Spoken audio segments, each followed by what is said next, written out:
just to look at Saturday then, I think I'm right in saying Jack Stevens can't play, can he, because it's against his parent club. So I know you talked earlier on in the season about Aidan and the improvements that he was being made. What have you as a management team been working with Aidan then to get him to that level? I've got a fantastic goalkeeper coach of the club in Carlo Nash, and he's working hard on the goalkeepers for areas of the game that they need to improve on, and it's no different to the outfield players. We're looking to improve and make sure that performances get better.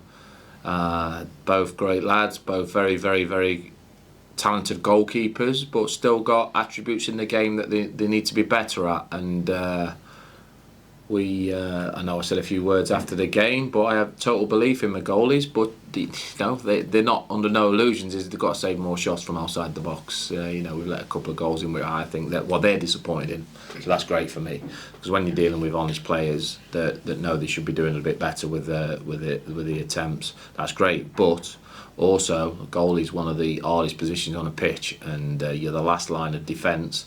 And at times this season, the goalie's rescued us. So it's by no way means just picking at the faults. It's just working on the things that they need to get better at. As a manager, what do you see as the demands on a goalkeeper in the modern game? It's not just about saving shots and catching crosses anymore, is it? No, it's not. Modern goalkeeper builds from the back. His distribution has to be very good. Has to be very commanding of his box, sweeping up. There's loads of different roles now for the goalie. The goalie's an hard position to fill, and it's certainly, and it's not an easy task. I simplify it by just saying keep the ball out the net. It helps, doesn't it? So, but I have a little laugh with my goalies. But no, they're great workers. They're great trainers. And like I said, we've got a great goalie coach in Carlo Nash that's getting the best out of them and keep improving them. And of course, he's played in the Premier League. He's played at levels higher than this. So I suppose, how much of a help is that he's obviously played at the top level to impart that knowledge? It is, but that's us as a football club. This is no disrespect. We're not going to get finished articles at this football club. There are always going to be players that we get that they're going to be sides of the game that they need to improve on and need to work on. That's not just with goalies. That's with all the players, because unfortunately in the modern day, when you're looking for players in specific positions and you want them to have all the skill sets, well, they're not going to be at Port Vale, to be honest with you. They're going to be higher up the pyramid, and our job and my coaching staff's job is to get these players better. So the responsibility is on us as well as the players to improve. Just had a chat with Mal Benning where he's talked about the demands of being a professional footballer, and even when you're not in the team, you've got to look after yourself. And I know when you've kind of talked about everybody moving round, I suppose it's essential in this day and age too that they look after themselves with their diet, with their fitness away from the pitch. And is that why you've got players who can seamlessly slot in? Yes, and certainly. And the way I look at it is in football is everybody sees the model of a Saturday afternoon, 90 minutes. And fans and supporters and press likewise, they see the product. Okay, for me and my coaching staff is to make sure that they're doing everything right, like you said, that eating right, diet right, strength conditioning, injury rehab, all those bits and pieces that become the product of 90 minutes on a Saturday, which is endless work. But we have got a lot of very, very good professionals at the club. It's the only way I have it. I think you can look at the turnaround in players to understand the changing culture that I wanted to bring. That's me not knocking other people's cultures.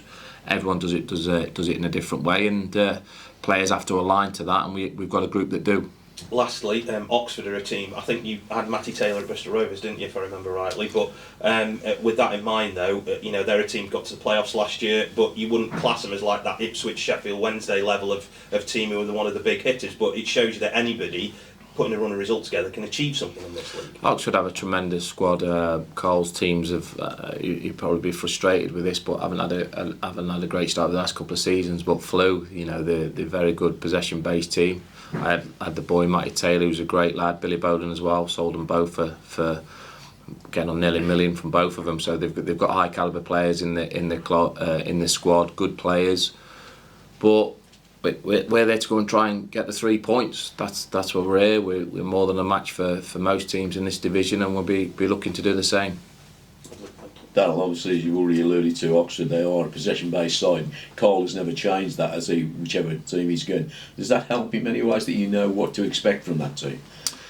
I think, listen, Cole's Cole's talented manager's got a few aces up his sleeve. You don't get where he's got and the amount of games he's managed to not know the game and the tweaks that he needs to tweak to get results. So they're a team that's probably been a little bit inconsistent for his liking, because I know he's a winner, but our perspective is that we have to be very good without the ball but very good with the ball, and you do against some of the topper teams that are better in possession at times, but we'll be going there trying to get in the faces and trying to win the game.